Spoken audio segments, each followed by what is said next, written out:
Friends, ஒரு Sunday vlog பார்க்கலாம் வாங்க.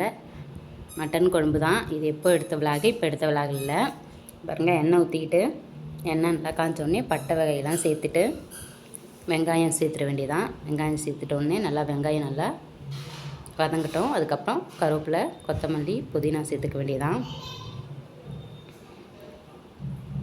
அதுக்கப்புறம் இஞ்சி பூண்டு பேஸ்ட் போட்டேன், நான் மறந்துட்டேன் நான்.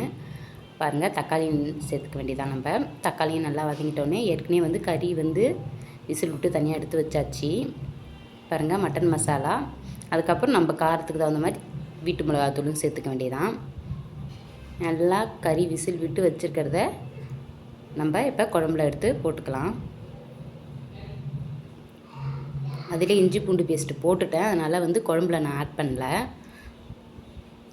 அந்த தண்ணியை தானே நம்ம ஊற்றிட போகிறோம் அதுலேயே குழம்புல, கிரேவியில். அதனால் நான் வதக்கிறதுல எதுலேயுமே போடலை இஞ்சி பேஸ்ட்டு. அதுக்கப்புறம் ரொம்ப வாசனையாக இருக்கும், அப்படியே பச்சை ஸ்மெல்லு அடிக்கும். அதுக்கப்புறம்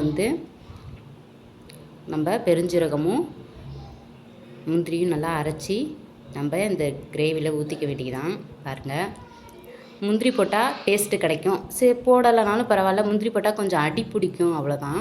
முந்திரி நம்மளுக்கு வேணான்னா பரவாயில்ல, ஸ்கிப் பண்ணிடலாம் நம்ம. பாருங்கள், மட்டன் கிரேவி ரெடி ஆயிடுச்சு. அவ்வளோதான் மட்டன் கிரேவி. சிம்பிளான மட்டன் கிரேவி தான். ரொம்ப அதிகமாக அரைச்சி ஊற்றாமல், அதிகமாக மிளகாத்தூள் எதுவும் போடாமல் சிம்பிளான மட்டன் கிரேவி தான். பாருங்கள் ஃப்ரெண்ட்ஸ், மட்டன் கிரேவி நல்லா ரெடி ஆகிடுச்சு. அதுக்கப்புறம் நம்ம எறா தொக்கு செஞ்சிடலாம் வாங்க. எறா தொக்கு செய்யறதுக்கு வானலில் எண்ணெய் ஊற்றிக்கலாம். இதுவும் சிம்பிளாக தான் செய்கிறோம். கடுகு போட்டு தாளிச்சிக்கலாம். சிலவங்க கடுகுலாம் போட மாட்டாங்க, நம்ம வீட்டில் கடுகுலாம் போடுவாங்க. வெங்காயம் போட்டு நல்லா வதக்க வேண்டியதான். வெங்காயம் நல்லா வதங்கணும் எறாவுக்கு, அப்போ தான் டேஸ்ட் இருக்கும். அதுக்கப்புறம் இதில் இஞ்சி பூண்டு பேஸ்ட்டு போட்டுக்க வேண்டியதான் நம்ம. அதுக்கப்புறம் கருவேப்பிலை, கொத்தமல்லி போட்டுக்க வேண்டியதான்.